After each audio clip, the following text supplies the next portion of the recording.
Alright guys, welcome back again to Introduction to Scratch Interface. As you can see, we are already progressing. It may not look as if we are doing much of anything, but nevertheless, just relax.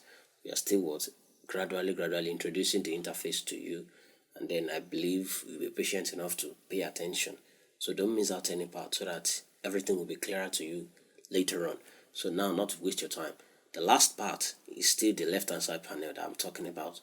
If you now, let's move to costumes, and then you have this costume simply means, and then we have this. Let me first discuss this part. This costume that you are saying, it means different position, the different position in your position of the character that we have here.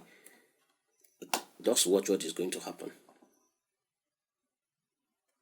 Let me click on this one. Can you see the position change? As it looks as if it wants to run. That is, it's getting ready to run. If you look at cat A, which is what the first costume, like someone walking, and see the effect too here too. Cat B, about to run. Just like when you are about to run, you know your position will be different. That's what this part is talking about.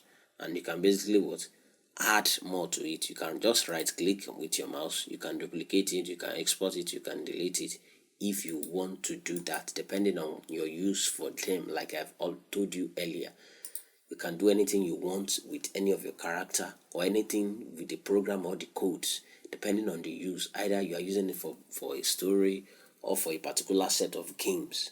Do you understand? So what this part is basically representing is you can do whatever you want to your character. Either you want to separate it, any part of the body like that. Can you see the I'm separating? Just click and drag them out. But that's not what you see. As you are dragging and removing them, can you see the effect here too? But we don't actually need that. So let's just click on this. And what does this represent? It's going to restore it back to its previous state. Can you see? You click on it one after the other and it has restored it. All this you can basically change the color to. And how will you change the color? The first one is what the select that I use to select it. The second one is the brush. The third one is the fill, line, rectangle, circle, text, eraser, and then reshape, which means you can reshape your character. So just feel free to maneuver your way throughout all these things later on as you wish, as you choose to do so. Do you understand? So by the time you do that, you get it right. So, and sooner or later, I'll also introduce you to this part and the use. Now let's move on to the next tab, which is the sound. The sound, we have this part which is male, that is the sound of a cat. Why is it this? Because we are using cat. If you change the character or the sprite here, the sound will change. Let me show you. For instance, let me go to this sprite and then select another character. Let me choose a bear. By the time the bear appeared, now the bear has appeared. Bear is always bigger than a cat. By the time I go to sound, I'll click on this bear first, then I will go to click on sound.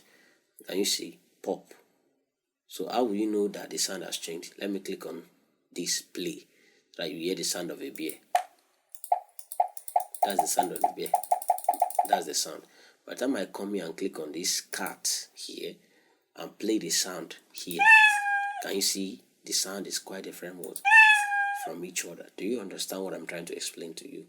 All this is very simple. So that'll be all for now on Introduction to Scratch Interface, and sit back and feel relaxed. And you can also explore anything that you want on the Scratch interface by yourself. And lastly, before I go, if you look at the tab that we have file edit, tutorials, and Scratch projects, which means if you're working on a project, you can basically rename it. You just click and delete it and write the name of your project and then the file here.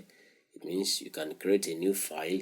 You can load your previously saved project or save your project, what you are currently doing, on your system. Do you understand? And you can click on edit. You can restore your pride or turn on turbo mode. As time goes on, you get yourself familiarized with it.